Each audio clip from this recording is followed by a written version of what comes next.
Doktor, orqamda 3 ta teshik bor, svish deylar ekan. Davosi operatsiyaligini oxiri tushundim.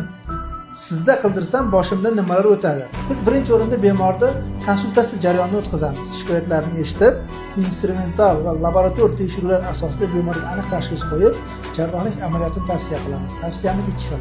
Birinchisi lazerli operatsiya, ikkinchisi elektrokabulyator yordamida qilinadigan operatsiya. Operatsiya spinal anesteziya bilan o'tadi, ya'ni ikkalasida ham, lazerda ham, elektrokabulyatorda ham spinal anesteziya asosida qilinadi. Bemor ertangi kuni turib yurib, indiniga 2 kundan keyin bemalol uyga ketadi. Lazerli operatsiyada qaytib kelmaydi. Elektrokabulyatorda qilinadigan bo'lsa, bemor 2 kundan keyin shifoxonadan chiqadi va har 10 kun davomida 3-4 marta qayta ko'rikka keladi. Demak, bizda bemor jarrohlik amaliyotini boshdan o'tkazadigan bo'lsa, 1,5-2 oy davomida bemorni nazoratga olamiz.